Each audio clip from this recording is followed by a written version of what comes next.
যদি এটা ওবায়দুল কাদেরের কাছে দেওয়া হয়, ওই তাল গাছ ওটা শেখ হাসিনা লাগিয়েছে, বিএনপি জামাত এটা নিয়ে ষড়যন্ত্র করছে, তাল গাছ আমাদের থাকবে, অন্তত 41 সাল পর্যন্ত থাকবে, এই তাল গাছ দেওয়া হবে না। এবার এটা যদি মনির খানের কাছে দিই, মনির খান এই কবিতাটা আবৃত্তি করো তো, কিভাবে করবে?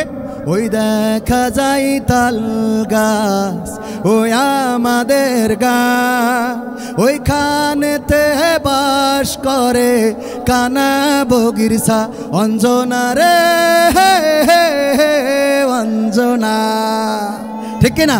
এটা যদি আসিফের কাছে দেওয়া হয়, আসিফ বলবে ওই দেখা যায় তাল গাছ ওই আমাদের গা, ওইখানেতে বাস করে কানা বগিরসা প্রিয়া রে প্রিয়া, আমি কলা রোয়াই তুমি কোথায়। ঠিক তো? এটা যদি হাসানের কাছে দেওয়া হয়, হাসান ব্যান্ডের শিল্পী, ওই দেখা যায় তাল গাছ ওই আমাদের গা, ওইখানেতে বাস করে এই কানা বগিরসা। ঠিক তো? এটা যদি কোন রাজনৈতিক নেতার কাছে দেওয়া হয়, তাহলে রাজনৈতিক নেতা বলবো ওই দেখা যায় তাল গাছ, ওই তাল গাছ আমাদের, ওই তাল গাছ আমাদের থাকবে, এটার ব্যাপারে আপোষ করা হবে না। যদি এটা ওবায়দুল কাদেরের কাছে দেওয়া হয়, ওই তাল গাছ ওটা শেখ হাসিনা লাগিয়েছে,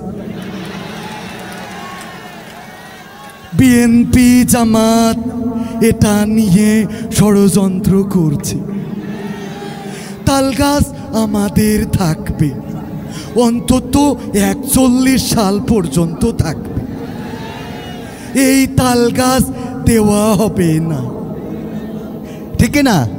এটা যদি কোনোভাবে আমাদের আমিরুল ইসলাম বেলালি হুজুরের কাছে দেওয়া হয়, বাবা ওই দেখা যায় তাল গাছ ওই আমাদের গা, ওইখানেতে বাস করে কানা বগিরসা, বলবে।